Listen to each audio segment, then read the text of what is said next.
fifth place, we have a satanic idol. This story began in 1991 when a deer hunter was walking through the woods in Connecticut, close to where Ed and Lorraine resided. The hunter got lost and after some time stumbled upon a raised, circular rock formation with the idol in question standing in the middle of it. It is believed that the formation was common with folks who practiced devil worship in the 70s. The hunter began to feel uncomfortable and left the area, deciding to make his way back to his car, and along the way he noticed an elderly gentleman walking alongside him who was dressed in head-to-toe black. The man in black never spoke a single word to the deer hunter. Now the hunter was getting more nervous by the second, and also more lost and unsure of his directional path. Desperate, he turned to the mysterious figure and simply asked, "How do I get out of here?" Luckily for our narrator, the man in black pointed in a direction and then disappeared. The hunter was so thrown off by that day that he reached out to Ed, who requested to be brought to the same area. Now the hunter wasn't 100% sure he could find the exact location, but was willing to try. Together, the two men were able to stumble through the forest, and without the aid of the man in black this time, found the rock fountain. Ed removed the demonic idol from the area and placed it in the museum, and that's when things got a little weirder. Approximately 3 days after removing the idol, Lorraine collapsed for no known reason, and she was transported to the hospital where no one could identify what was wrong with her. Thankfully, after 3 more days, she recovered. Now Ed believed that this was caused by the gentleman in black, who was believed to have been a high priest in a satanic cult, as a form of payback for removing the satanic idol. In fourth place, we have a conjuring book. So one night, after returning home from a night out with Ed, Lorraine was reviewing the calls left on the answering machine when she found one from a distraught woman who introduced herself as a Mrs. Sandy Foster, who nervously described a very distressing situation and begged the Warrens to return her call. So even though it was like 12:40 in the morning, Lorraine immediately tried to call her back, and while the phone rang continuously,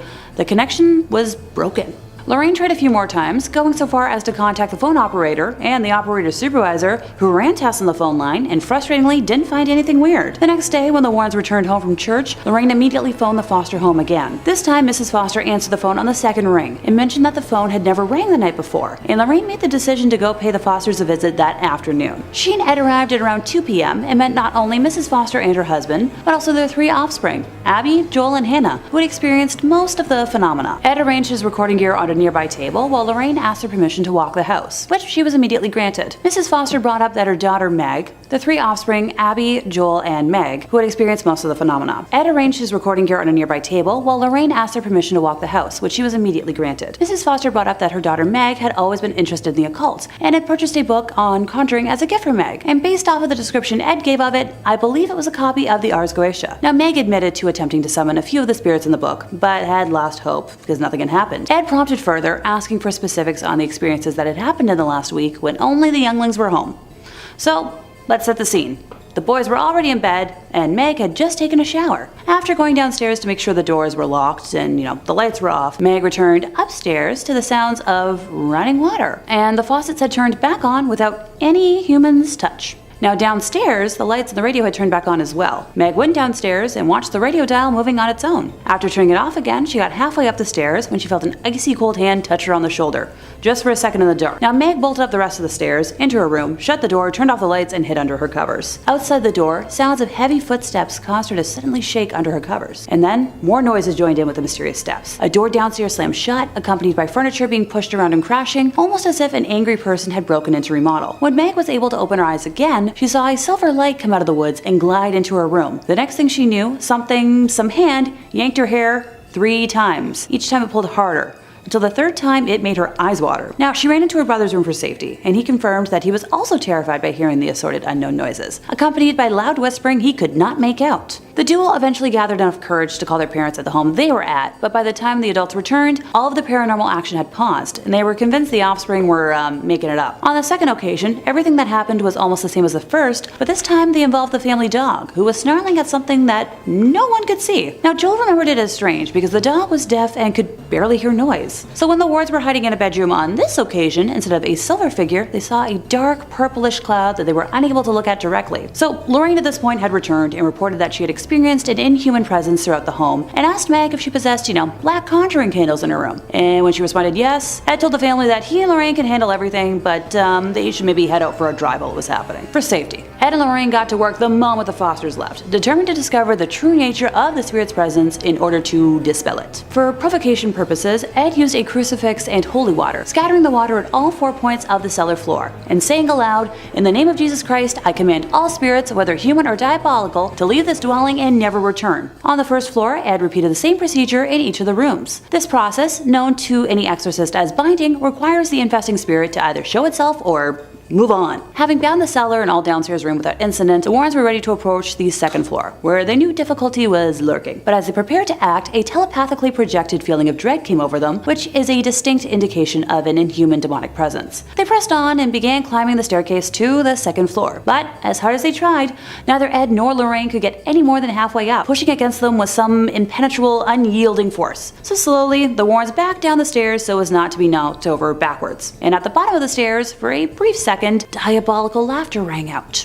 So, annoyed, Ed threw more holy water on the stairs, which caused the pressure to diminish enough to let them reach the top. They were able to bind almost all the rooms without incident, saving Meg's for last. Ed swung the door wide open, and he and Lorraine immediately felt the need to take a step back from the horrible sense of misery emanating from the room. With a steely composure, Ed walked into the room, cross in hand. Though no physical presence was there to be seen, the bedroom was freezing cold. One last time, Ed threw holy water in all 4 corners of the room, commanding, "Give us some sign of departure or an exorcism will be conducted here this very day." Almost instantly, the morbid sense of misery began to drain away, and the temperature in the room gradually returned to normal. So Meg's bedroom did contain those black conjuring candles, occult vestments, and books containing the rites for rituals of all sorts. Ed placed the items in the gal's trash basket, set them out in the hallway, and then sealed the room by reading a prescribed prayer of sanctification. He brought them back to his home for safekeeping, and that's one copy of the Ars Goetia I have no need to read. Thank you. See, I've told y'all, don't summon beings. Number 3.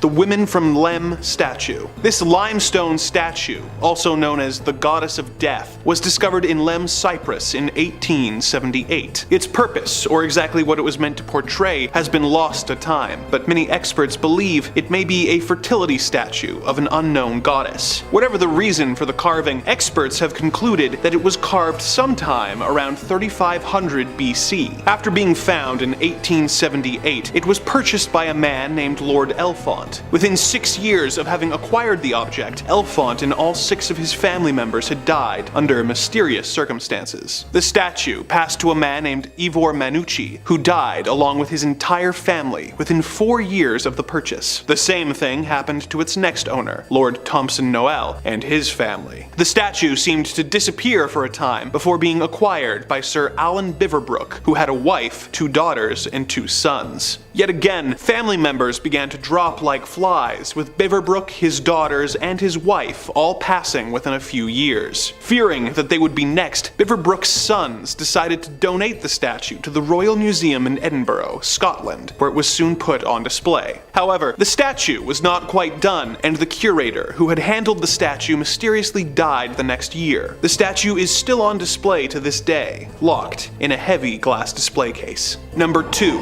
Thomas Busby's chair. Our next entry takes us to North Yorkshire in 1702, when 2 criminals, Daniel Oddie and his son-in-law, Thomas Busby, came into conflict. They were coin forgers who essentially ran a criminal empire, but Daniel disapproved of Tom's relationship with his daughter. This resulted in a fight, which ended with Daniel's untimely demise. Thomas was arrested soon afterwards and sentenced to be hanged.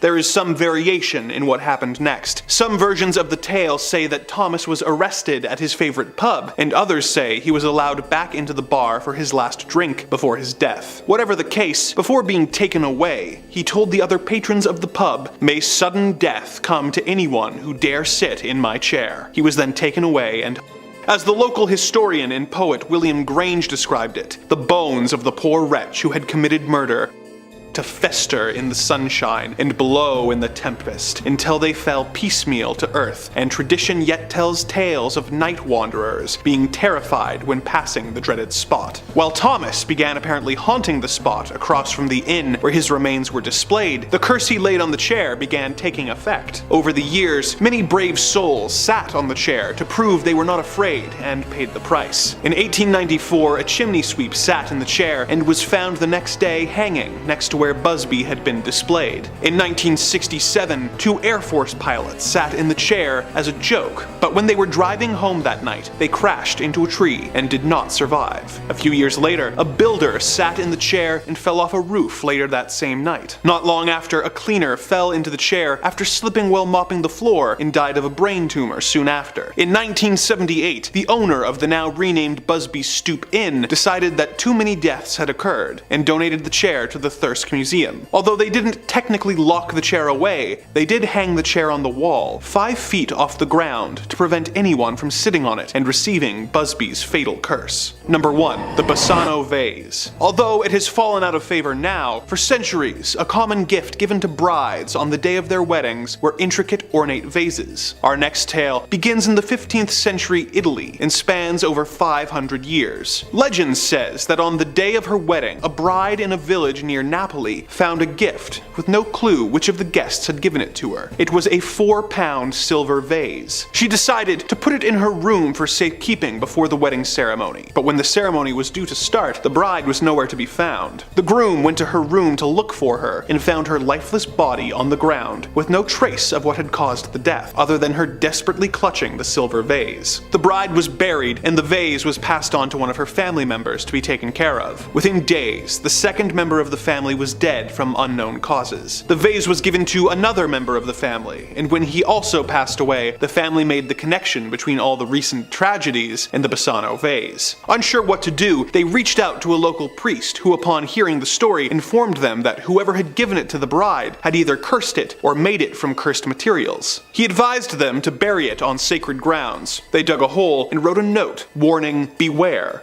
This vase brings death," which they placed inside the cursed vase. The vase was buried and remained underground for the next 500 years. By horrible chance, a man in 1988 was digging and came across the vase. He read the note, but being the skeptical type, discarded it and took the newly found Bassano vase to a local auction house. The vase went up for auction and was sold for the equivalent of $2,270 to the local pharmacist. Within 3 months, the pharmacist was dead, and the vase was sold by his family to a local doctor, who also passed away soon after. The vase developed a reputation after this, and several people who were approached to purchase it refused, but it was eventually bought by an archaeologist who, despite his family's protests, did not believe in curses. He died 3 months later. His family threw the vase out their window, but a police officer who was passing by saw this and tried to return it. The family refused the vase back and told him of its cursed nature. He tried to give it to multiple different museums, but having heard about the curse, they all refused. Fearing for his life, he did what the bride's family had done over 500 years prior and buried it in a lead box in a cemetery. Which cemetery he used is unknown, but let us hope that no unwitting soul rediscovers this cursed vase and unleashes it upon humanity once again. In 5th place, we have a cursed wallet. So this tale begins in October of 1972 when an officer at the United States Military Academy contacted the Warrens a day before they were scheduled to present a lecture to the cadets there, informing them that a curious security problem had arisen and, could they possibly help? Now obviously they said yes, or else we wouldn't be talking right now. So the next day at a little past 4 in the afternoon, they entered the gates of the academy and were escorted to the office of Major Donald Wilson. So the major went on to explain how an unaccountable breach of security was occurring in the home of West Point's commanding general. Ed asked the major if he knew the nature of the problem, to which the man replied that there was a ghost in the general's quarters. So the Warrens were soon escorted to meet the general and his wife, where they were directed into a sitting room, where the general explained that, well, nothing macabre had happened. A number of curious incidents had occurred without any kind of explanation. So, some background: in the basement of that building there is a private study that at the time was kept locked and secure, but no matter how many times the bunk in there was made up, it was always found ripped apart later. Upstairs, ghosts had been seen flitting about the house. Oh, and personal belongings and other important articles were regularly found missing. The man emphasized not stolen, but just missing temporarily. Later, all these stolen items would be found upstairs, neatly laid out on the dresser in the general's bedroom. So he asked Ed if this could be, caused by a ghost, and Ed confirmed that it was indeed a possibility, and probably like a human ghosty and not a demonic spirit. Lorraine offered to walk throughout the home to try and, establish where the spirit might be present, while Ed and Major Wilson headed for the basement with the key to the downstairs study. As usual, the bunk was torn apart as though someone had been sleeping in it. Well, nothing else was disturbed. So while Lorraine did her walk through the house, she picked up impressions of the powerful individuals who had spent time in the home in many, many years over the years, but hardly any sense of a mischievous spirit. She offered to enter a trance state later that evening, after the presentation, to attempt to contact the spirit, and the group, was like, Alright, you do you. Let's try this. So much later that night, after the events of the day, the group made its way upstairs to the MacArthur bedroom. All lights were turned off but one, and Lorraine closed her eyes. She described seeing a black man wearing a dark uniform with no markings who was overtaken with a sense of fear, guilt, and lack of acceptance. He told her that he'd been accused of killing and his cell was in the basement, but the army had exonerated him of that crime. He was very sorry and could not hold his sorrow any longer. He told her that his name was Greer and, spelled it out clearly for Lorraine, and she was able to convince him to pass over into the light. So after she exited her trance, Lorraine gave a complete description of the man and said at the end that he had simply vanished, and mentioned that he had left his wallet in that downstairs bunker. So the general was adamant that based on the uniform Lorraine had described, no black men had served at West Point during that time. But, he mentioned he would look into it and thank the Warrens for their time. Goodbye, alright, sure. A few weeks later though, Ed and Lorraine received a phone call from the general. It was discovered that a black man, a porter by the name of, Greer, had served there. So he had been assigned to the Thayer mansion in the early 19th century, and he'd been accused of committing death, but the army did exonerate him of it. His records had been out of order, and he would now be officially filed as deceased. Also, the walls in the bunker had been renovated, and the wallet was finally found. What do you know? The army offered to mail it to the Warrens just to be safe, and it has stayed in their museum ever since. In fourth place, we have the Snedeker family rosary beads. And as you might expect, this true story begins in the witching hour, in the wee small hours of the morning. Because if rosary beads aren't scary enough. One night, very late at night, Ed and Lorraine were contacted by this family who had just moved into a house on Meriden Avenue in Southington. Specifically, the mother of the family unit and a niece who came to stay with the family were on the phone. And, so originally what they found and bought was a big and seemingly welcoming home. But what they didn't know when they bought it was that it was a former funeral home. Oh, and fun fact, the morticians at the funeral home were allegedly involved in necrophilia, or performing sex acts with corpses. And what used to be the showroom for the coffins was now where the younglings were. And just down the hall from that was the place where the bodies were prepared for viewing. Yeah, not grim at all.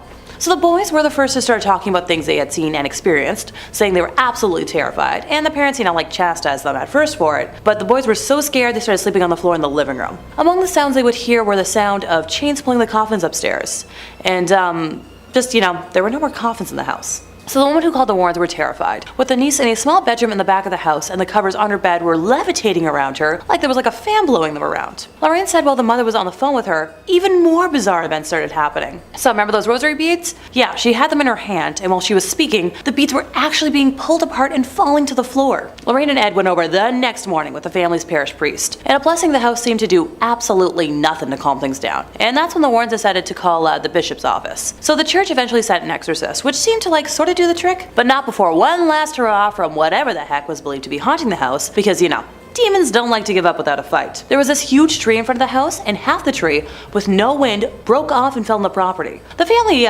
moved the heck out of Dodge a short time later, and Ed and Lorraine kept the rosary beads that had been pulled apart, because if a demonic spirit can touch a Catholic relic, that means it's been infested with something absolutely awful, and they didn't want to risk the beads spreading throughout the world and causing even more damage. Yeah, that makes sense. Number 3. The Woman of Lem. Modern art can be a bit confusing. It's hard to understand an artist's true meaning behind their work, especially when things start to get abstract. Looking at the Woman from Lem statue, it's hard to even make out what this is supposed to be. A fertility statue? Primitive bog roll holder? You wouldn't even know just by looking at it just how lethally cursed this statue is. We don't know who crafted this, or why.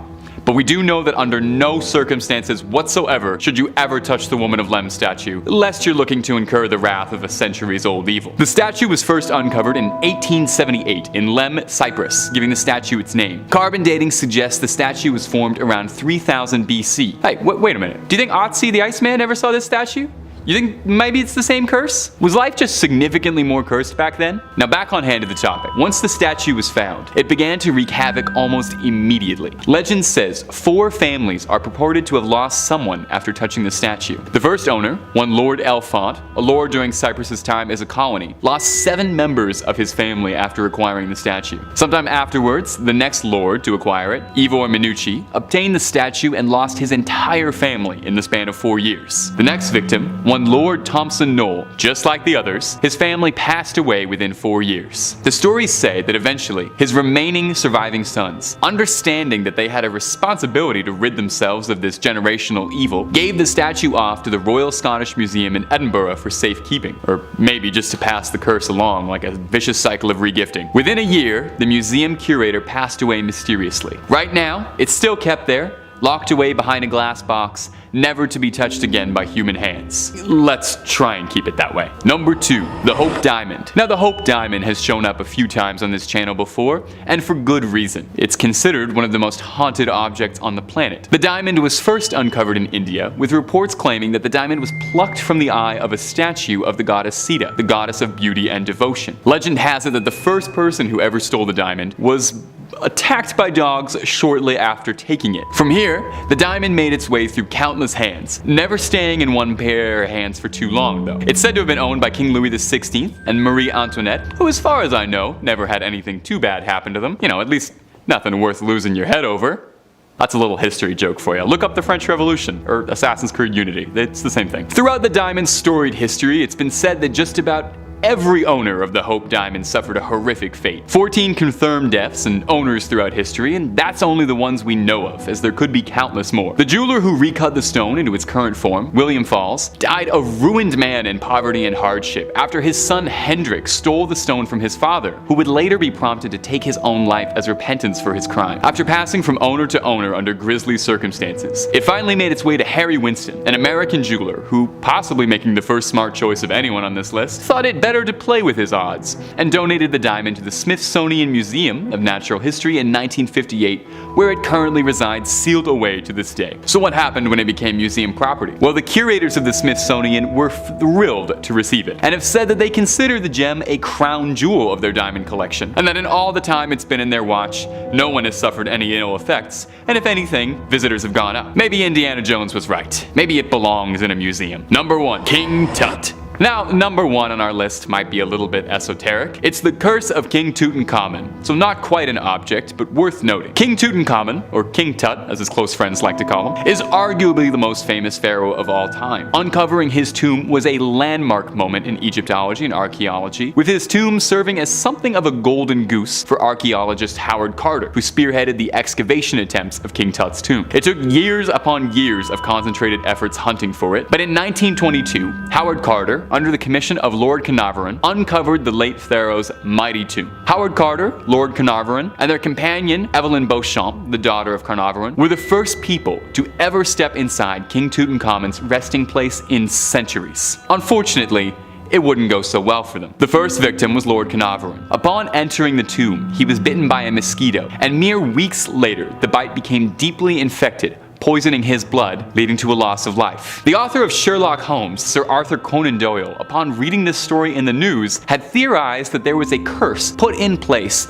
by the old gods watching over Tutankhamun's tomb. And that's the guy who created Sherlock Holmes, so let's assume he's probably pretty smart and doesn't just jump to conclusions. The next victim, George Gould, was a visitor to the tomb who developed an intense fever shortly after walking through it. Within months, he had passed away. Next was A.C. Mace, a digger on the excavation team, passed from an intense case of pneumonia shortly after his involvement. Howard Carter's secretary, Captain Bethel, was the next victim, passing away 6 years after the unearthing under mysterious circumstances, believed to have been smothered in his sleep. Now, Howard Carter, the original excavationist who helmed the venture, didn't believe anything about the curse, claiming that it was all superstition and coincidence, not fitting an educated man. He complained, however, that after unearthing the tomb, whenever he would visit Egypt, he noticed repeated sightings of jackals, the same type of Anubis, the Egyptian god of the dead. Which, I've gotta say, if I recently uncovered a legendary pharaoh and interrupted his slumber to plunder his riches for my personal gain, I would probably be a bit wary about seeing a symbol of the god of the dead following me around. 16 years later, Howard Carter would pass away of Hodgkin's disease. Could he have been the last victim of the curse, or did he manage to escape its throes? The king still rests in his tomb in Cairo, where he shall not be disturbed. You're more than welcome to go visit him if you'd like, but please, be respectful. Upon entering the Boynes Museum, one of the first things you'll see is this frightening little shadow doll,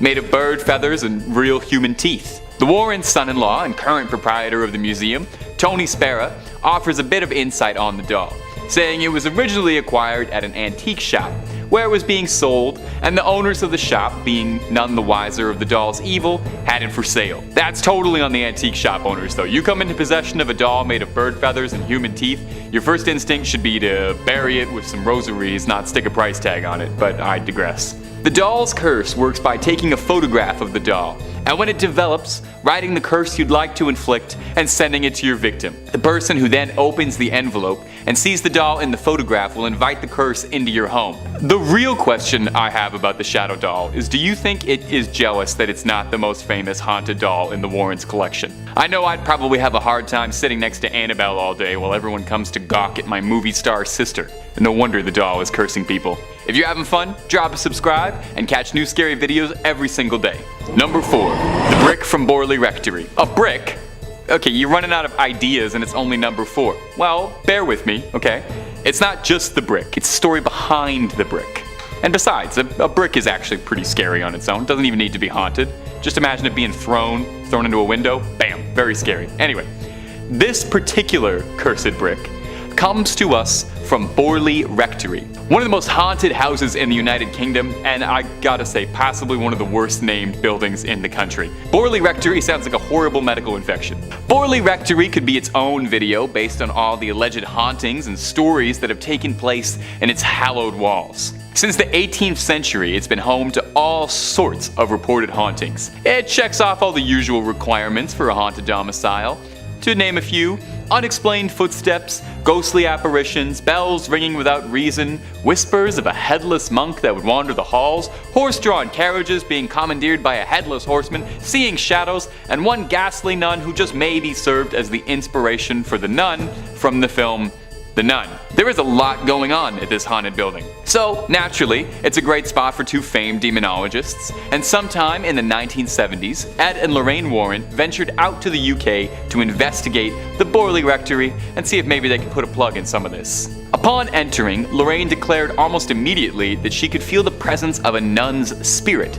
So the pair took some photographs, and after developing the photographs, lo and behold was the ghostly apparition of a nun in the corner. Now obviously the story of the film is much different, and in the film The Nun, the Warrens only really appear for a Thanos-style cameo at the end, but you never know, this could very well have been the inspiration for that character. The brick serves as a souvenir and a remainder of one more haunting in their storied logbook. Number 3, the Crying Boy painting. Some of my favorite cursed objects are a good haunted painting. Maybe it's because I had a huge fondness for Ghostbusters 2 as a little guy, and it's got a haunted painting as the main bad guy of that movie. Maybe it's just because I'm very enticed by the uncanny valley of a pair of eyes that you can look at but can never look at you back. We'll probably mention that in therapy next time. Anyway, case in point, take a look at this painting, The Crying Boy. Looks like a fairly normal painting, wouldn't look too out of place in your dentist's office. It's not really my kind of art, but I'm sure a generation of grannies love to put this in the parlor. It's been the center of a series of strange coincidences that are just too darn odd to be true. It was painted by an Italian painter, one Giovanni Bragolin, and mass-produced as a print across the 50s, so everyone could enjoy this sad crying boy in the comfort of their own home until they would burn down. Because for some bizarre, possibly paranormal reason, firefighters around Essex, London would report that frequently, amidst smoldering ruins of a burned down house, repeatedly they would find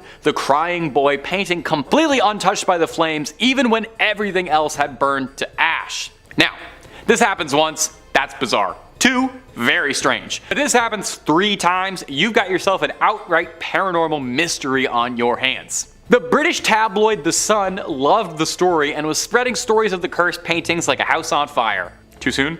The Sun printed out warnings of people who owned the painting and that they should get rid of it, lest they find themselves smelling smoke. The story was so popular and people were so invested in the curse of the Crying Boy that the Sun tried to take it upon themselves to rid London of the curse by, get this, holding a bonfire in which anyone who owned a print of the cursed painting could come, torch it, and hopefully exorcise whatever demons had got into the printing press. The bonfire was a raging success, with sackfuls of the prints being torched, seemingly ending the curse of the Crying Boy. After hearing about this story though, does anyone else kind of want one of the prints? I don't know, there's something about it. Number 2, the Hope Diamond. The Hope Diamond has shown up more than a few times on this channel, and for good reason. It's considered one of the most haunted rocks on the planet. The diamond was first uncovered in India, with reports purporting that the diamond was plucked from the eye of a statue of the goddess Sita, the goddess of beauty and devotion. Legend has it that the first person who stole the diamond was mauled by dogs shortly after taking it. That's a pretty quick curse. From here, the diamonds passed through countless hands, never staying in one place for too long. It's said to have been owned by King Louis XVI and Marie Antoinette, who, as far as I know, never had anything too bad happen to her. Nothing worth losing your head over worrying about. That's a little history joke for you. Throughout the diamond's storied history, it's been said that just about every owner suffered a horrific fate. 14 confirmed deaths and owners throughout history, and that's only the ones we know of for sure, as there could be countless more. The jeweler who recut the stone into its current form, William Falls, died a ruined man in poverty and hardship. His son Hendrik stole the stone from his father, who would later be prompted to take his own life for the crime. After passing from owner to owner under grisly circumstances, it made its way to Harry Winston, an American jeweler who, possibly making the only good choice of anyone on this list, thought it better to play with his odds and donated the diamond to the Smithsonian Museum in 1958, where it currently resides,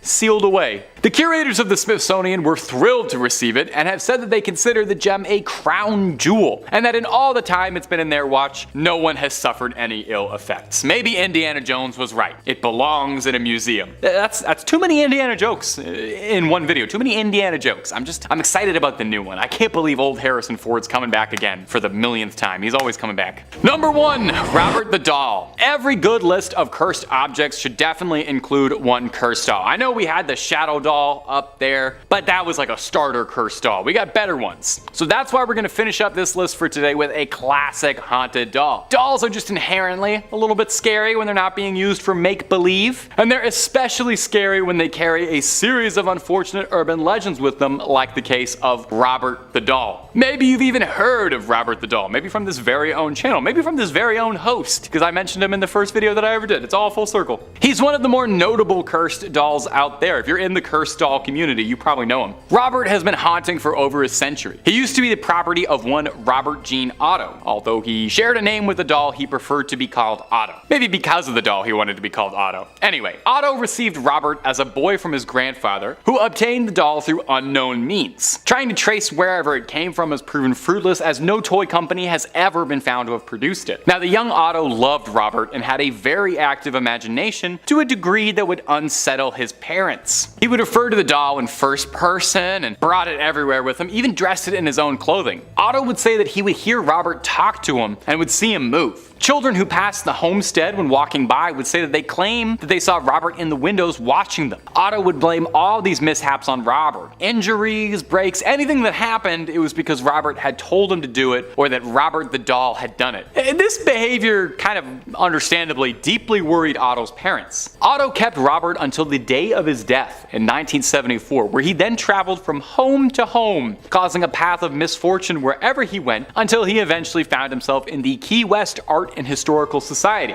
where he's now kept under very tight lock and key and has become the museum's most popular attraction, where visitors leave him offerings, treats, and even writing letters asking for protection or for him to curse others. Employees of the museum say sometimes they feel uncomfortable around him and have noticed a chill in the air by his seat or electrical malfunctions near where he sits. It's been said that they need to stay on his good side lest they provoke his wrath. Maybe it's a good thing then that he's locked up tight in that glass case, and there's just something about this guy. And Robert the doll, if you're watching right now, just want you to know all that stuff I was saying, I was just playing. You know we're friends. You know we've always gone together, you and I. You know I'm a big fan of the scary doll community. I just wanted to make it clear, we're cool. Number 5. The Anguished Man. The tale of this rather disturbing looking painting is strange and steeped in mystery, but every scant piece of information we have on it is more unsettling than the last. The painting of a featureless man who seems to be screaming was apparently painted by a deeply troubled artist who mixed his own blood with his paints in an effort to get the right shade of red. Not long after completing completing it, the artist took his own life, and the painting found its way into a woman's care. She kept it for many years, but claimed that once she put the painting up, her and her family began to see a dark, shadowy figure roaming about their house. At night, they would hear strange sounds like footsteps and crying. The woman took the painting down and kept it locked in her attic for 25 years until she died, leaving the painting to its current caretaker,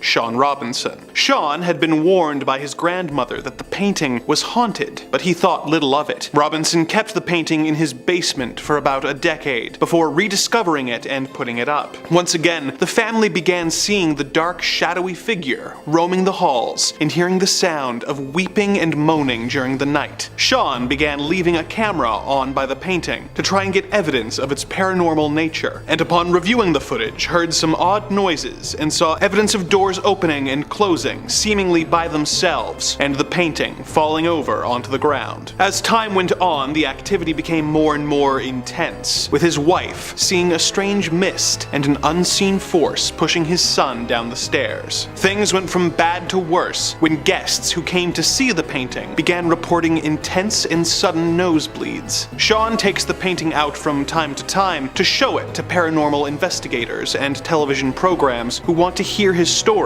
but otherwise, the anguished man is apparently kept locked away in a safe location to prevent any further harm from coming to unwitting people. Number 4. Robert the Evil Doll. We've all heard of the cursed Annabelle doll that has permeated pop culture for the last decade, but have you heard of Robert? Robert was a gift to a young boy of the same name, Robert Eugene Otto, from his grandfather. The grandfather had been traveling in Germany and came across the doll, who was not intended to be a toy, but a window display. He bought the doll for his grandson, who dressed it in a sailor's outfit that he had outgrown, and kept it with him at almost all times. As the young boy grew up, witnesses remember his relationship with the doll seemed to grow more and more unhealthy, with him referring to the doll as a living person and blaming mishaps on him. The boy, who went by his middle name, Gene, grew up to be an eccentric artist in a stately home known as the Artist's House. He kept Robert by the upstairs window, where children claimed to see him moving in and out of view. When Gene died in 1974, the new owner of the house, Myrtle Reuter, found the doll and became its new owner. Visitors of the house began reporting the sound of giggling and footsteps coming from the attic where the doll was being kept. When the doll was around people who spoke ill of its original owner, some claim that his facial expression seemed to change. After Myrtle got sick of the doll apparently moving around the home by itself and scaring guests for 20 years, she chose to donate Robert to the Fort East Martello Museum in Key West, Florida. Robert now resides in a locked display case to prevent the over 120-year-old doll from decaying further, but also to protect the visitors of the museum. But even those precautions don't seem to always work. Guests who insult Robert at the museum report experiencing tragedies in their lives not long after. This has ranged from people losing their jobs, getting divorced, breaking bones, getting into automobile accidents, and even a few deaths. The doll reportedly receives letters every day from admirers, people wanting the doll to curse their enemies, and a few from people asking Robert to reverse the curse they believe he has laid upon them. Number 3.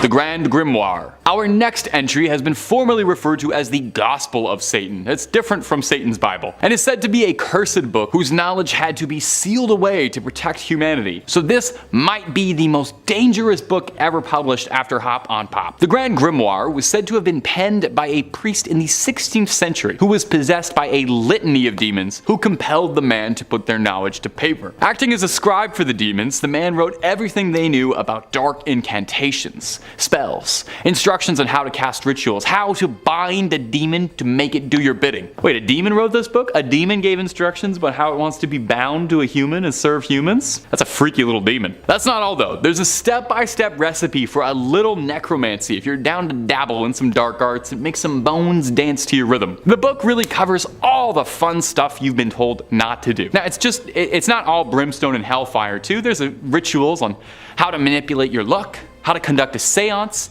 and I think this is adorable. But there's even ways to make people love you in the book. Now, a little dating tip from your friends at Top 5 Scary. I will say, if you need a demon's help to make them like you, that might not be the most successful relationship, but you do you, don't let me get in the way. Now, if all of this is sounding pretty appealing, and I don't blame you, because it all does sound really cool, just know that the book is considered high treason. Even so much as cracking the spine is considered equivalent to selling your soul, so maybe hold off on that Amazon order for a bit. Besides, because of the book's cursed reputation, the original copy is said to be locked away in the Vatican's famous secret archives, and no matter how many times you ask, they're not going to let you look at it, even if you say you just want to take a quick little peek at the illustrations. I know, so unfair. Ugh, I don't even have any late fees. Let me take the book out. Number 2, the Untitled Grimoires. You think a book with a name is scary? Imagine a book without a name. Coming up next on our list of haunted nighttime reading is the Untitled Grimoires. It was so scary they couldn't even deign to give it a name. The books are said to originate from a Wiccan high priestess named Persephone Adarasta Irene, who has one of the coolest names I've ever heard. She recorded a book of her family's spiritual history. These manuscripts record Persephone's Wiccan history that she reworked all through her adult life. The first book contains around 250 pages of spells, incantations, curses, enchantments, and some information on gems, planets, rites, potions, and exorcisms. Basically anything and everything that a fledgling sorceress or warlock could ever possibly want. The second book is a little more light, the sequel's a bit of a letdown. It's just alchemy, chemistry, cures, perfumes, and tonics. Now, the first book is believed to be the one to carry the curse, as Persephone's spells are believed in Wiccan culture to contain more power than most other records due to her embodiment of her own soul inside the book. They say all authors put a bit of soul in their work, and it seems as if the Wiccan high priestess took that a bit more literally than most of us do. These books would eventually find their way into the possession of one Alice Montserrat, a close working associate of Aleister Crowley, who you know from earlier in the video as one of the most famous practicers of the occult and lover of white horses. Montserrat left an inscription in the first page of the book, warning to all of those who open it, "To those not of the craft, the reading of this book is forbidden. Proceed no further, or justice will exact a swift and terrible retribution, and you will surely suffer at the hands of the craft." This was written in several languages to make sure it came across to just about anybody who opened the book. Now, I'm kind of unclear on that. I don't know, some of the old words, the old English is kind of confusing me. Does that mean the book should be read? Like it's good? I don't know. Not really getting that. And finally, coming in at her number 1 spot today on demonic dictionaries and evil literature is the infamous Lesser Key of Solomon. Make no mistake from the title, even though it's a Lesser Key of Solomon, it is not a lesser evil.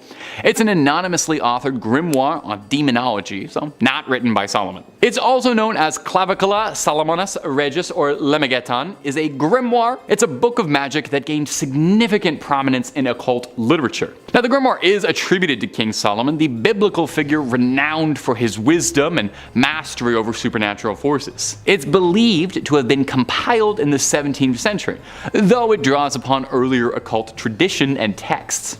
The Lesser Key consists of several sections, or books, each focusing on a different aspect of magic and summoning. The most well-known is the Ars Goetia, which represents descriptions and instructions for evoking 72 demons or spirits, each with its own unique powers and abilities, kind of like Pokemon. These demons are said to be bound by King Solomon and can be summoned and controlled by skilled practitioners. Other sections of the Lesser Key of Solomon includes fan favorites like the Ars Theurgia Goetia, Ars Paulina, Ars Almadel, and Ars Notoria. These sections delve into topics such as angelic invocations, the use of talismans and amulets, and rituals for obtaining divine knowledge and wisdom. Now, the grimoire has had a profound influence on various occult and magical traditions, including ceremonial magic, demonology, and the practice of spirit conjuration. It's been studied and referenced by countless practitioners, scholars, and scary YouTubers throughout history. Now, goes without saying, this is a potentially dangerous text. The act of summoning and working with entities described in the grimoire is not for the faint of heart,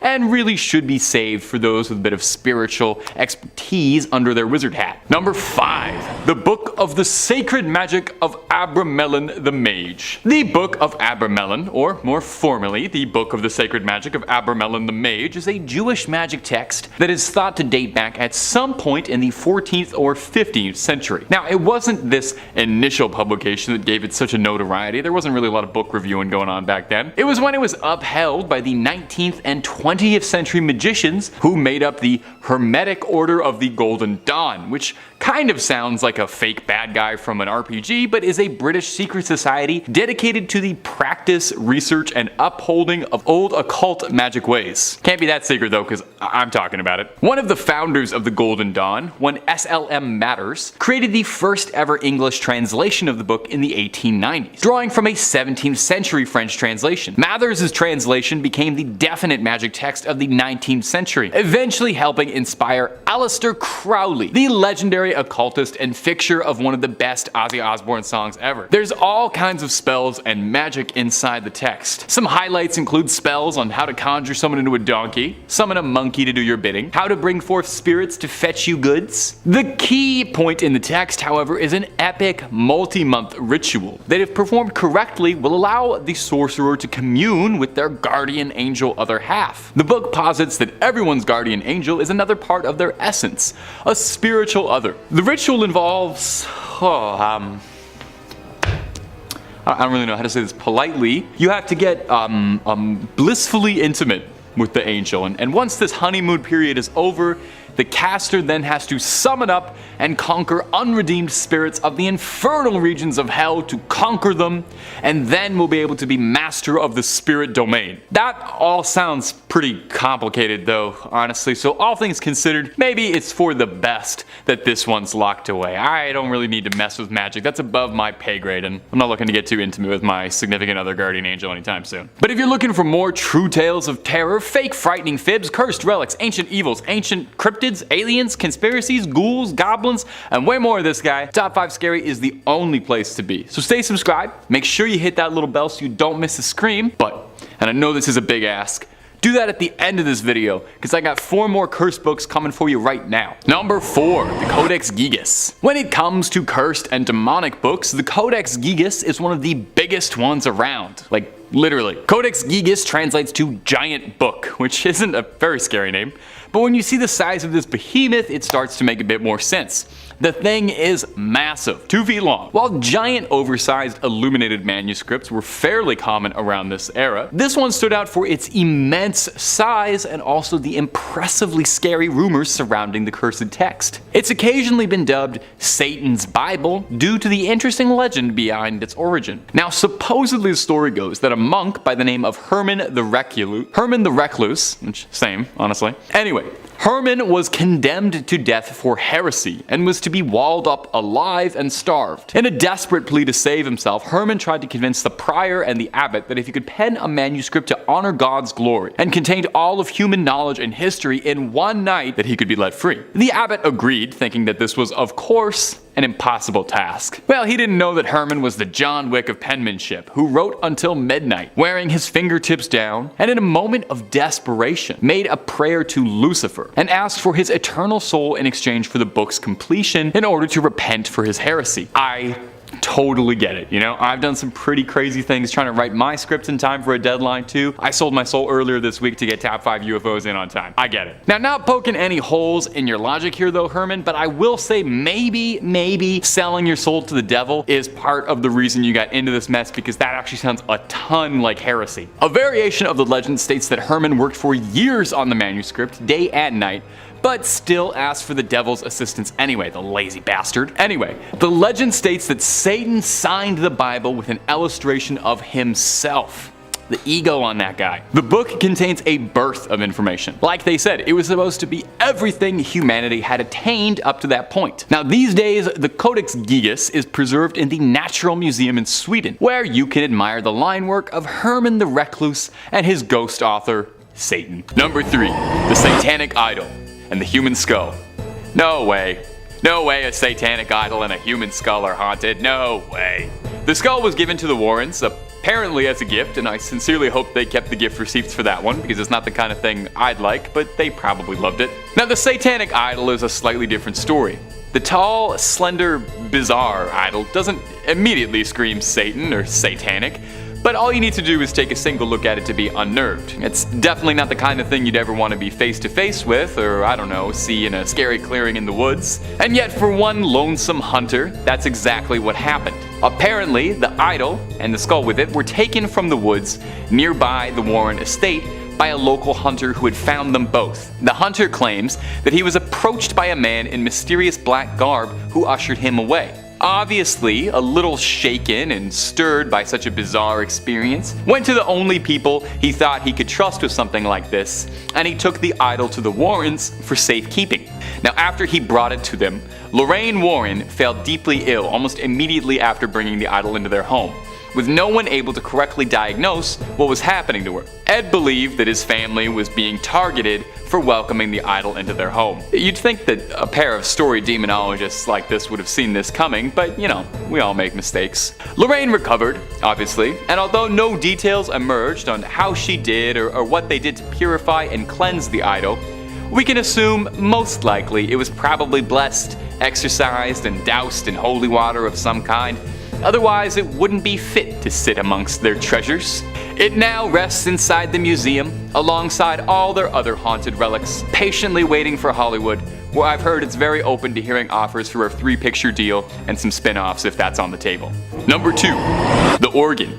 Now, one of the more mysterious items inside the museum is this big grand organ. Get your mind out of the gutter. It's a musical instrument, like a church organ.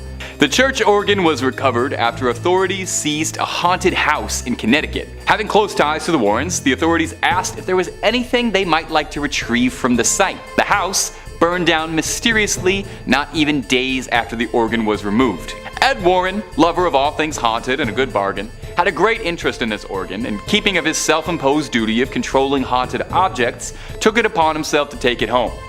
Obviously this thing was cursed, obviously.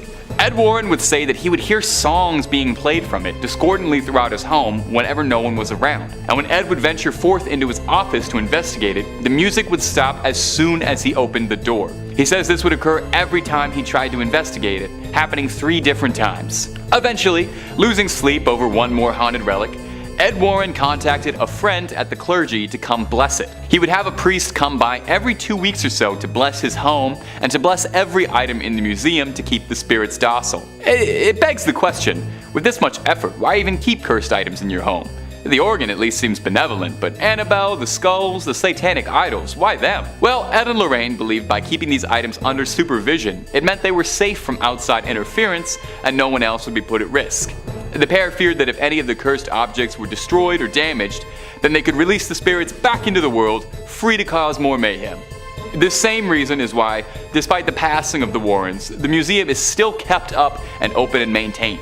And also so, paranormal ghouls and goblins like us can go check out all this spooky stuff and get some fantastic Instagram stories out of it. Number 1. The Conjuring Mirror. Hey, wait a second, there wasn't a particularly notable mirror in The Conjuring. Are you trying to fool me? It was a haunted music box. Well, you're totally right. It was a haunted music box. This is a different thing unrelated to The Conjuring, but related to The Conjuring in the sense that it was owned by Ed and Lorraine. Give it enough time, this might be in one of the movies. Over the years, you've probably heard all sorts of superstitions regarding mirrors. I'm sure you've heard that breaking one is 7 years of bad luck. But there are some who say that mirrors can be used as portals to other worlds, and can be used as the stage for all manner of ritual. It's even been said this is how Nostradamus was able to peer so deep into the future.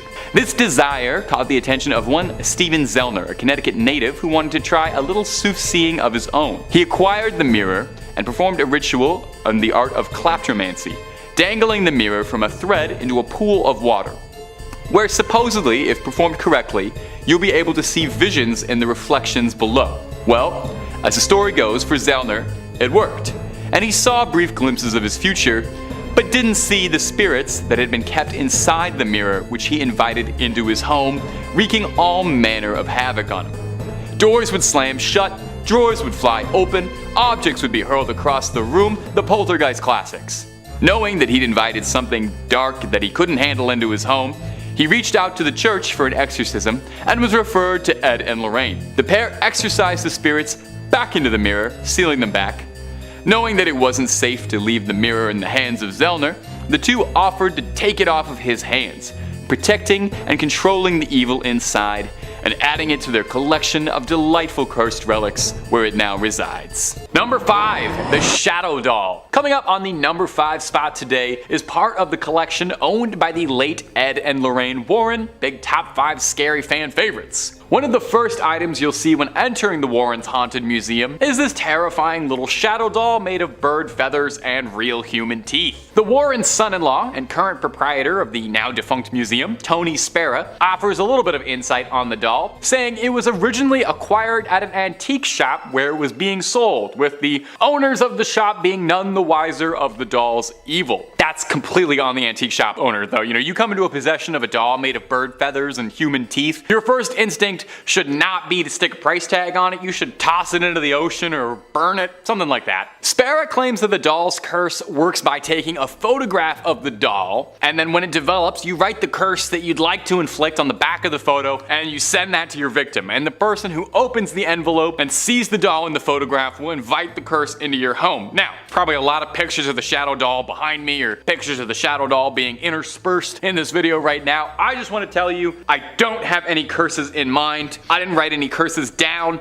I don't have a negative thought inside my head, buddy. I barely have thoughts inside my head as is. If I would curse you with anything, I would curse you to always find loose change, always get texts back from your crush, and I'd curse you to always make the right amount of pasta. I'd only curse you good things. Now, the real question I have to ask about this scary shadow doll is, do you think it's jealous that it's not the most famous haunted doll in the Warrens Museum? I know I would probably have a very hard time sitting next to Annabelle all day. Everyone's coming to gawk and take photos at my movie star sister. Ugh, hard life. Nobody's gonna make any movies about me. No wonder that doll was cursing people. And if you're looking for more stories about cursed dolls, I've got lots and lots and lots and lots of those. And I've got lots of other scary things too. Aliens, ghouls, goblins, conspiracies, just about anything you can think up. I've done a video or two on it. So hit subscribe. Please make sure you hit that little bell as well. That means you get every one of the videos we make. But do that at the end of this video if you wouldn't mind, because I got 4 more crazy cursed objects coming up for you right about now. Number 4, cursed ballista balls. Like, the last couple years had everybody acting pretty strange. I think it was unprecedented times. Maybe you binged all of Tiger King in a day. Maybe you got really into making sourdough. Maybe you returned a cursed artifact you stole when you were a teenager. We all went through some personal development. In 2020, a source that chooses to remain anonymous returned an ancient artifact that they'd stolen as a teenager to the Israeli government. A Bronze Age ballista ball fired during the Great Jewish Revolt by the Romans. The thief swiped them as a teenager when visiting with a group of friends and went on to live a fairly normal life, a successful career, found a partner, sired some children. Throughout his entire life, he felt as if there was a weight over him, as if he had some invisible presence of guilt weighing down on him forever. And he said no matter how long it had been, or how much his life had moved past this childhood act of delinquency, his heart could never move on from it, and he felt as if he'd been cursed to forever bear the guilt of it. During the events of the last few years, he said it stirred in him this apocalyptic feeling that made him want to return the ballista balls in the hopes of finally clearing his conscience. Do you think at any point during all that fun stuff during the quarantine and everything, do you think he was ever worried that he might have accidentally done it by moving those ballista balls and that's why he had to put them back? Through Facebook, he ended up getting put towards the right channels within the government to return it. But you know what's really bizarre about this bizarre story? This isn't even the first time this has happened, because in 2015 an almost identical story played out. In 2015, 2 ballista balls were returned to Israeli authorities alongside a note stating, "I took these in 1995 from a residential quarter at the foot of the summit. They have brought me nothing but trouble. Please do not steal antiquities." Well, I've got to say it's a nice change of pace to hear about people trying to undo a curse before anything got too heated. And you know what? I like these stories. It's a very easy to follow message for those of us listening at home. Don't steal antiquities. Unless you're Indiana Jones, that should be some pretty easy advice to follow in your life. In 3rd place, we have a long black spike. So what appears to the innocent eye is like nothing but like a fence stake, perhaps left over from a construction project of sorts, actually holds a history of sadness and evildoing. Being the oldest item listed today, its history dates back to its use in like the 1700s. While the name of the witch it belonged to has been lost to time, the spike was originally used in a black mass ritual in an attempt to summon Satan himself to this world. The witch we're speaking of had attempted to curse the stake over the course of her pregnancy, hoping that it would become strong enough to take the soul of her womb in exchange for the devil. During the ritual, she plunged the stake into the flesh as sacrifice, but while it strengthened her relationship with Satan, it did not succeed in bringing him to Earth. The stake was passed down as a family heirloom, bringing a feeling of longing and sadness to any that held it until it was finally acquired by the Warrens. Knowing that the museum is technically closed, I worry if any vandals break in, the damage they could do with something that looks so unassuming, but it's so dangerous. In second place, we have the Carlson's knickknacks. So, this happily married couple in their 30s bought this old inn in New England. No big. So, Nathan Carlson traveled a lot during the week, but his wife, Alexandra, was home all the time to take care of their 2 daughters. Not long after moving in, Mrs. Carlson and her daughter began hearing footsteps on the second floor where, in the past, lodgers used to stay. During the afternoon and late into the night, they'd hear dragging, heavy-booted footsteps move across the floor above them. Mrs. Carlson's older sister, who lived nearby, occasionally stayed overnight in the house and also heard these footsteps. The Carlsons had rooms set aside elsewhere in the house for, live-in farm help, and these men would hear the footsteps walking in circles around their bed. Sometimes, while Mrs. Carlson would be asleep at night, she'd be awakened by the spirits in the home, which would actually yank the covers off the bed while she was, in it. She later found out that very same thing happened to the farm help, which explained why the men tended to, quit so soon after they were hired. Eventually, the infestation phenomena upgraded into whisperings that could be heard behind closed doors. However, when Mrs. Carlson or her older sister checked the room where the whisperings were coming from, there was never anyone present. Although these spirits projected words that were often audible enough to be heard, the woman could never quite identify the language that was being used. And as time went on, the harassment continued. After the missus would straighten up the house, knickknacks and other little items would never be quite where she left them. Outside the house at night, lights would be seen in the attic, although there was no electricity up there. While painting a room one day, the heat was suddenly drawn away, and Mrs. Carlson felt a hand touch her shoulder. She said she became so angry that she threw the paintbrush in the direction where she believed the entity to be, and told it out loud, "I don't know who you are or what you want, but you're not gonna get me." Oh yeah, real smart. So this phenomenon went on almost daily, since this infestation had occurred in the house a long time ago.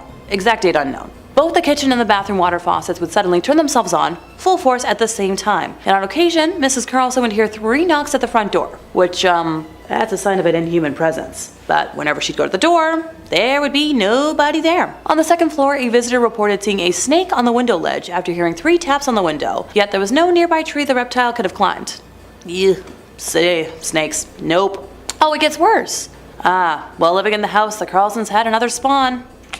And one night, while the missus was watching television in the living room, she suddenly heard a tremendous, powerful explosion. When she jumped up to check, thinking, the furnace had kaboomed, she found the door to the infant's room violently torn open. Objects were still swinging and vibrating, and the temperature in the nursery was equal to a meat locker. Although the spirits in the home had evidently tried to kill the youngling, the little one managed to live through the experience. Thank goodness. However, when the spawn reached 3 years of age, Mrs. Carlson was walking past him as he played with some knickknacks from the living room, when he suddenly let go with a loud shriek saying, "You stepped on Beatrice!" So Mrs. Carlson put down the laundry she'd been carrying and asked, "Who?" To which he responded that Beatrice was his friend who told him what to do. Mrs. Carlson then told her son to ask Beatrice who she was, and after a pause he replied that Beatrice had told him to tell her that she's a witch. So the mom took away the items the boy was playing with and almost sent him into hysterics in the process. She tossed him into a basket in her bedroom closet, somewhere the boy was forbidden to go without her permission, and didn't really think about it until later that night when she was in bed by herself and saw a large black form in the room with her. She described the entity as being, blacker than the blackest night, moving slowly around the room, freezing her with fright. I swear I'm not a poet. Before the black mask went away, it transmuted into a globe of synthetic light about the size of a basketball, while producing a deafening roar, which she compared to a blasted furnace. This went on for many nights until the Warrens were called in, and like many other times I've mentioned today, took a tour of the home, blessed it, and realized the knickknacks were directly tied to the entity. Now, they've never described them in detail, so I don't have any clear photos to discuss today, but I'm assuming they're around the size of action figures if a 3-year-old was able to play with them. In first place, we have Bathsheba's jewelry box. So this is probably the most famous case on today's list. In January of 1971, the Perron family moved into a 14-room farmhouse in Harrisville, Rhode Island, where Carolyn, Roger, and their 5 daughters began to notice strange occurrences almost immediately. So this started with events that most of us probably wouldn't even register. Carolyn would notice that the broom went missing or seemed to move from place to place on its own, and the young girls of the home began to notice spirits around the house. Carolyn then brought it upon herself to research the history of the home and discovered that it had been in the same family for 8 generations, and that many of them had passed under mysterious or horrible circumstances. The most haunting spirit of the home is that of witch Bathsheba Sherman. Being fairly well off, Bathsheba and her husband Judson had a son. Herbert, born when Bathsheba was about 37 years old. And while the couple gave birth to 3 others, they were unable to survive past the age of 7. One of the passings of a neighbor's ward in her care drew public attention during a post-mortem examination, when it was determined that the fatal wound was caused by a large sewing needle that had been impaled at the base of the skull. It's believed Bathsheba took offense to Carolyn moving into what she considered her home and wanted to take back that control. So the most notable incident overall was one afternoon when Carolyn said that she had been lying on the sofa and out of nowhere felt a piercing type of pain in her calf, and then the muscle began to spasm. And upon examination, she noticed a puddle of redness at the point of impact. She checked for bees or anything else that could have caused the puncture in her leg, but found nothing. In her daughter's book, Andrea Perron describes the wound as perfectly circular, as if a large sewing needle had impaled her skin. Now, if I were to summarize the entire hell the Perron family endured for the decade they lived in what they referred to as the Old Arnold estate, we'd be here for an hour. But during one of the last instances, the Warrens were called in to help the ailing family, and they removed a box from the home after thoroughly blessing it, believing that it was acting as a conduit for Bathsheba's demonic energy to affect the home, this being the jewelry box. Number 5. The Bassano Vase. When we think of cursed objects, we start to go through the classics, haunted dolls, haunted paintings, even the old haunted diamond. You don't tend to think of haunted glassware. Well, let the Bassano vase introduce itself. A seemingly unassuming piece of home decor, this sinister flower pot carries with it a deadly curse and legacy. First crafted in the 15th century, the Bassano vase was given to a bride as a wedding gift in Napoli, Italy. The day of the wedding, the husband couldn't find his betrothed anywhere. Upon returning home, he found her on the floor, clutching the vase. After her funeral, the vase was given out to one of her family members, who then fell ill within days and had passed away. Of course, no one assumed the vase had anything to do with it. Why would it? Despite a suspicious trail already starting to form. The third person to inherit the vase also ended up passing away mysteriously. Well, after the third mysterious death in months, the family contacted a local priest for advice on their situation, and he gave them some reasonable advice. Bury it on hallowed grounds, where no one would find it again. It lay dormant until it was dug up in 1988 by an amateur antique hunter who sold the vase off quickly, restarting the treacherous cycle where it traveled once again, ending lives mysteriously and ruining an otherwise nicely decorated living room. After its revival, it was brought to the attention of local police. They tried to pass it off to museums or cultural sites, but understandably, no one wanted anything to do with the wretched pot. So with nowhere else to turn, legend goes that the police returned it where they had once been found, buried deep beneath hallowed ground. Hopefully a little bit deeper this time. Maybe in a lockbox with 3 padlocks and throw away the keys into the ocean. Just to be safe. Are you enjoying yourself, my little ghouls and goblins? Click the subscribe button down below for daily frights from Top 5 Scary. Number 4. The Iceman. The Iceman cometh for us all. In 1991, on the peak of the Otso Alps in Italy, a pair of mountaineering tourists came across what they thought was a deceased hiker, which in a grandiose sense was kind of true. Not a recent passing, however, because the Iceman in question was dated from 3000 BC. The nature of his passing is unknown, so the criminal could still be out there at large. A fascinating find for the scientific community. The Iceman, nicknamed Otzi after the mountain he was found in, shined a light on history previously unseen. Otzi was the oldest body ever discovered with tattoos. History's first bad boy, if you will. After being unearthed, the body was brought to Austria to be studied intensively, but nothing the researchers discovered could have prepared them for the curse that they had unearthed. A worrying amount of people involved in the study of the Iceman found themselves befelled to an ancient unearthed evil. The first man to discover Otzi, one of the hikers, fell off a path on a mountain to his doom. A mountaineer passed in an avalanche. A forensic pathologist was involved in a lethal car accident en route to give a speech at a university about the Iceman. In total, 7 researchers involved in the study of the Iceman and observers found themselves losing their life after meeting him. So where is the Iceman now? Hopefully supervised? Well, Otzi is currently being held in the South Tyrol Museum of Archaeology down in the bottom of Italy, where he is kept in a climate-controlled environment to maintain his preservation. Locked away, visitors are permitted to come see the Iceman, but only through a frozen, thick glass window. Is that room to keep him cool and preserved? Or is it to keep whatever curse lay dormant inside his bones docile? All we know is that we're thankful that Otzi's just chillin'. In third place, we have a shadow doll. Among one of the first haunted items visible to those who visit the Warren Occult Museum is a shadow doll, which boasts bird feathers and a genuine human tooth, and she's just overall terrifying to look at. I'm calling it now.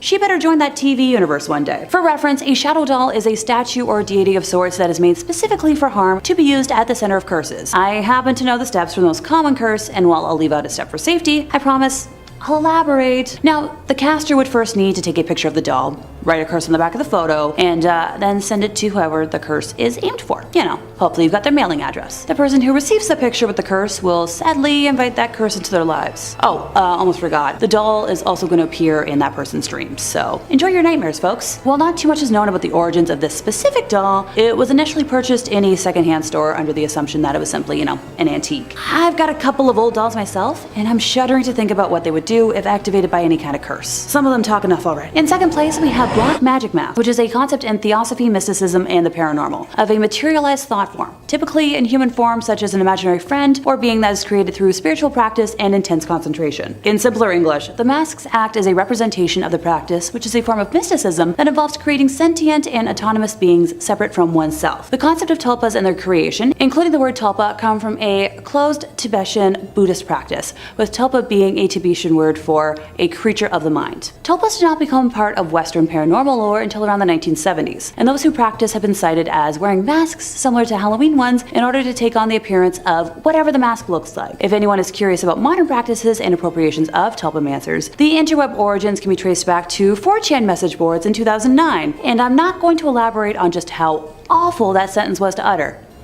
Oh, it gets worse. The communities gained popularity when adult fans of My Little Pony started discussing tulpas of characters from the Friendship is Magic television series. The fans attempted to use meditation and lucid dreaming techniques to create imaginary friends. Well, I think that about sums that up, don't you? In first place, we have the Black Lace Veil. So after one of their many public lectures, Ed was conversing with a couple that had been in the audience, where the boy introduced himself as Alan and explained that he'd brought his girlfriend Lonnie to the lecture because he suspected that she'd been overtaken by some occult influence. He explained that when his girlfriend became angry, her features would change into something resembling a wolf, and then the voice of a different person would speak from inside her. When Lorraine walked over to join the group, Lonnie experienced an episode of instantaneous possession and lurched out in an attempt to attack Lorraine. This incident terrified everyone in the vicinity, with the Warrens ending the audience chat session immediately, before Ed escorted the couple to an offstage room while Lorraine stayed outside. In the backstage room, the girl was fully under possession, breathing heavily, and her facial features had transformed into the wolf-like appearance the boy had talked about. After about 10 minutes, the possession passed, and Lonnie was lucid enough to explain,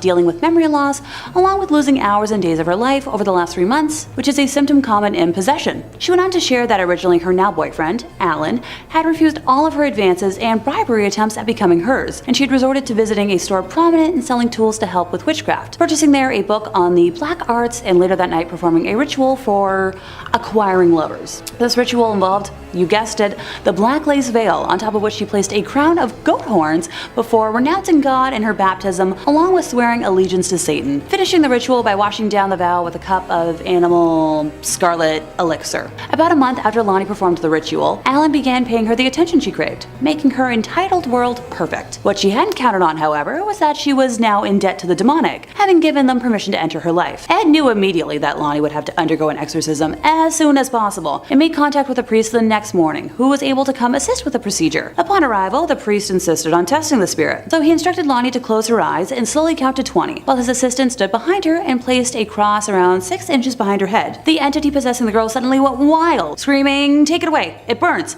Take it away!" During the exorcism, it kept screaming, "She's mine! She's mine! Her soul is mine!" in reference to Lonnie. It was eventually separated from Lonnie, but just before it departed, the thing vowed it would return to another. The Warrens brought the black lace veil, goat horns, cup, and the conjuring book home with them so she would be safe from repossession, but the tale of the veil doesn't end here. Months later, when Ed was in a meeting with a lady who was manifesting different personalities, some male, some female, and some that couldn't even be called human, but all making extremely threatening statements, her eyes began to wander, and when they landed on the black veil, she jumped up, grabbed the veil, and clutched it to her chest. Her features immediately began to transform into those of a wild, sneering creature, distinct from the otherwise attractive girl. Ed drew 2 vials of water to himself, one unblessed, the other blessed by an exorcist, and moved away from what was no longer this woman, but an inhuman spirit, a lesser devil of hell. Horrid moaning and various animal sounds came from the girl as Ed blessed her, banishing the demon away for now a second and final time. And that brings us to the end of our list, and I'm glad all of those items are still kicking around the Warren Museum for safety and not out in the open.